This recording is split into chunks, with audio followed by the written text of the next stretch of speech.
Hey, welcome back to another Cliff Cuts, where I take information from the internet and shrink it into the bite-sized pieces so you can get on with your day. Today I'm talking about the values pyramid or the identities pyramid, whatever you might have seen it called in your psychology classes or internet gurus talking about habits, whatever, right? So what's important about this pyramid is it defines how we as human beings move through the world, how we filter information, and who we are and how we act out upon the world.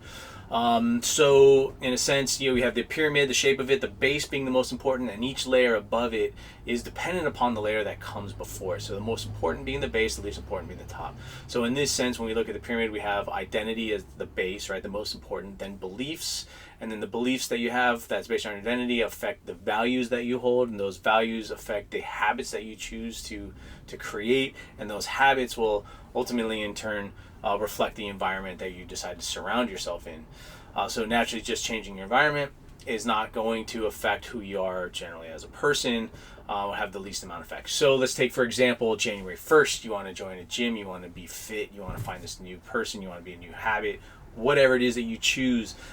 Generally, by changing something like going to a gym, that's the environment. So you're adding a new environment to surround yourself in. The reason why those things don't last, the reason why places like Planet Fitness have a business model banking on the fact that you won't show up come February 1st, is because an environmental change is the least effective thing you can do as a human being to change who you are as a person, right? So if you change that identity, say you really started to see yourself as like an endurance athlete, an ultra marathoner, essentially those beliefs that are part of that identity will have to become part of it, right? Because we must be congruent with each step of your identity.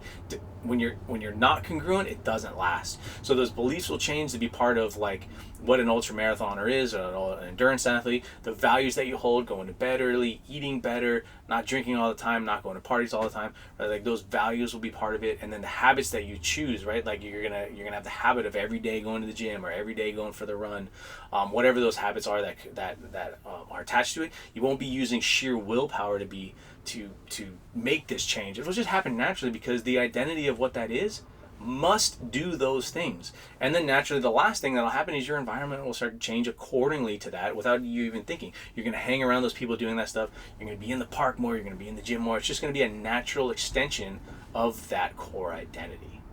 So I hope this helps identify at least that roadmap so you can understand why these little changes that you make may not have an effect, right? Like when you try and do these little habit changes, they don't generally stick, right? Even if you said like, oh, it takes 30 days to set a habit, maybe, but after 30 days, if your core identity is still the same as it was before, and you hadn't really changed the way you view yourself as that person, that habit's eventually going to go right back into whatever the prior identity was, whatever that is. Maybe that's smoking. You always saw yourself as a smoker, and you're out of weight, or you're out of shape, or whatever that identity that's part of it. I don't care if you change that environment; it's just going to start coming right back. So anyway, like I said, hope this helps identify where those things are at and what you might need to focus on next to make better, effective changes. Until next time.